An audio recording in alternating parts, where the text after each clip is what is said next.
भारतीय cockroach party के followers billions में बढ़े, करेक्ट, वाढले बिलियंस। अब उसके लिए जिम्मेदार कौन है? तो भारत के मुख्य न्यायाधीश। भारत के मुख्य न्यायाधीश भारतीय कॉकरोच पार्टी के ब्रांड एम्बेसडर होना चाहिए, क्योंकि युवाओं को कॉकरोच की तो नाम दिया है, ये कॉकरोच है युवा, देश की न्याय व्यवस्था की देन है। तो अब अगर ये उनका अकाउंट सस्पेंड किया है, चाहे इंस्टाग्राम हो, चाहे ट्विटर हो, चाहे फेसबुक हो, सोशल मीडिया में, तो मैं भारत के मुख्य न्यायाधीश से आह्वान करूंगा, आप ही न्यायाधीश हो, आपकी ही पार्टी है, आपकी प्रेरणा से बनी है, आम्ही तुमच्या प्रेरणेतून बनवलेली आहे, एवढंच मी सांगू शकतो। पण इतक्या लाखोच्या संख्येने भारतीय कॉकरोच पार्टीला समर्थन मिळत आहे, याचा अर्थ या देशामध्ये मोठ्या प्रमाणामध्ये तरुण बेरोजगार आहेत, अस्वस्थ आहेत, चिंतेत आहेत, त्यांना भारतीय जनता पक्षापासून अपेक्षाभंग झालेला आहे, त्याच्यामुळे कॉकरोच पार्टीला समर्थन मिळत आहे। हे या देशाचं दुर्दैव आहे। भारतीय कॉकरोच पार्टीवर, देशाच्या कॉकरोच जनता पार्टीवर प्रधानमंत्री मोदी जर इटलीमध्ये असतील तर त्यांनी तिथून भाषण केलं, आणि इथे आल्यावर भारतीय कॉकरोच पार्टीच्या प्रमुखांना सुद्धा मेलोडी चॉकलेट त्यांनी दिलं। ते मराठी मुलगा आहे, अमेरिकेत शिकतो, दीपक खरं तर सरन्यायाधीशांचे वक्तव्य केले त्याच दरम्यान तुम्ही न्याय मागत असता सातत्यानं शिवसेना पक्ष आणि चिन्हाबद्दल, आणि तुम्ही न्याय मागता या सगळ्या गोष्टीचे देखील सरन्यायाधीशांनी म्हटलं होतं की नाराजी व्यक्त केली होती। नाराजी व्यक्त, आम्हालाही अधिकार आहे नाराजी व्यक्त करण्याचा। वर्ष तुम्ही भारताच्या संविधानासंदर्भातल्या अनुच्छेद 10 संदर्भात निकाल द्यायचा आहे, तुम्ही 3-3.5 वर्ष 4 मुख्य न्यायाधीश बदलले तरी तुम्ही आम्हाला न्याय देत नसाल, तर महाराष्ट्राची जनता, संविधानावर प्रेम करणारी देशाची जनता नाराज व्यक्त करणार। आम्ही कॉकरोच नाही आहोत बरं का, आम्ही वाघाचे बच्चे आहोत। कॉकरोच पक्ष नवीन निर्माण झाला, आमचा वाघांचा पक्ष आहे, आम्ही डरकाळा फोडणारच।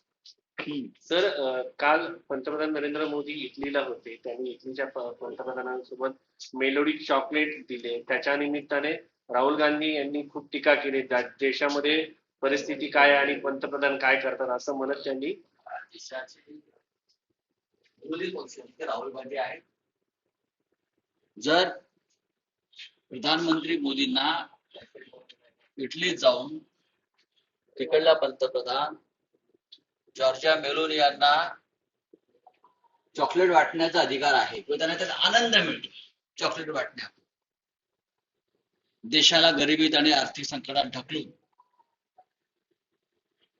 तर मोदींवर टीका करण्याचा का मोदींना सत्य दाखवण्याचा, आरसा दाखवण्याचा अधिकार विरोधी पक्ष नेत्यांना जरूर आहे, आणि त्यांनी तो दाखवला।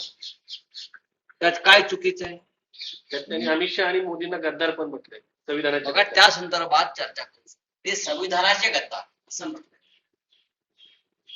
आणि त्याचं समर्थन करायला ते त्याची वकिली करायला ते समर्थ।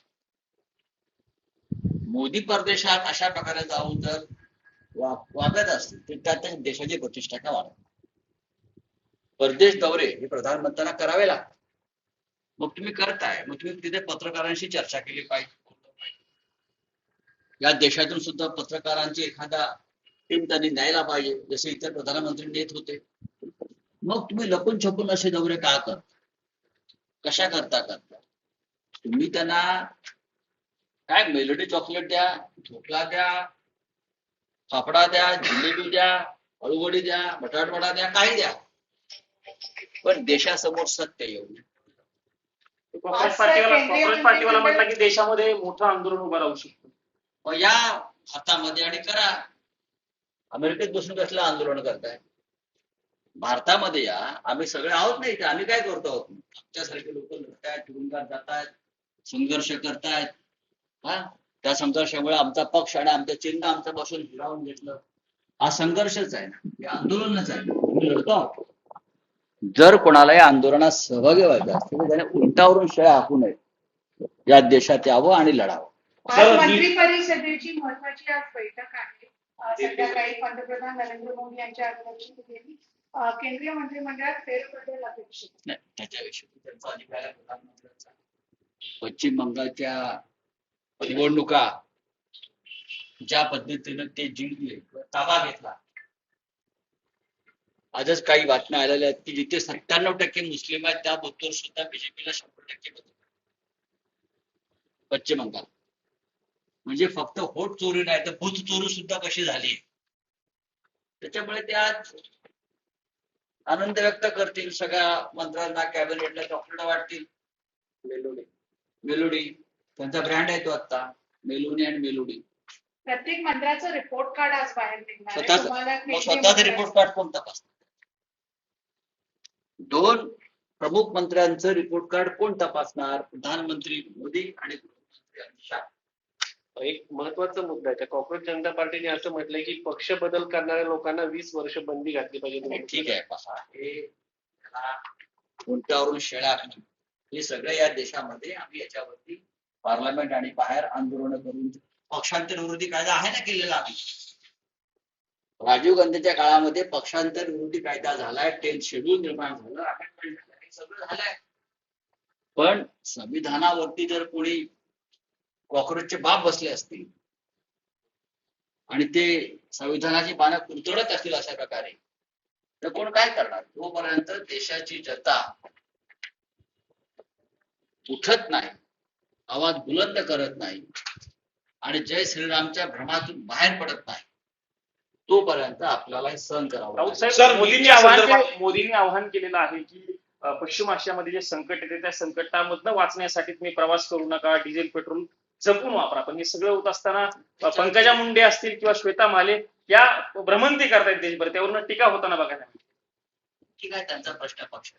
सर, नीटच्या प्रश्नावरून महाराष्ट्रामध्ये ज्या पद्धतीनं कारवाई झाली आहे त्यानंतर मागणी होते की धर्मेंद्र प्रधान यांनी राजीनामा द्यावा. एक प्रकारे महाराष्ट्राला बदनाम करण्याचा प्रयत्न तर होत नाहीये. एक लक्षात घ्या की याचे सगळे धागे महाराष्ट्रात. मग धर्मेंद्र प्रधान राज्याच्या मुख्यमंत्र्यांची काय जबाबदारी आहे की नाही? धर्मेंद्र प्रधान का महाराष्ट्रात आणि राजस्थानमध्ये जास्त अटका झालेल्या आहेत, मग राजस्थानचे मुख्यमंत्री आणि महाराष्ट्राच्या मुख्यमंत्र्यांची काही जबाबदारी आहे की नाही, हा प्रश्न जर आम्ही विचारला तर आम्ही देशविरोधी करणार. आणि ज्यांना अटक झालेली आहे हे सगळे भारतीय जनता पक्षाचे आश्रित आहेत. नीटचे प्रमुख प्रदीप जोशी कोण आहे? कोणी केली नेमणूक? हे सरळ सरळ भाजप आणि राष्ट्रीय स्वयंसेवक कार्यकर्ते आहेत ते प्रदीप जोशी. या देशातले सर्व विद्यापीठांचे कुलगुरू कोण आहेत? भारतीय जनता पक्ष आणि संघाने नेमले लोक आहेत. जबाबदारी कोणी घ्यायची?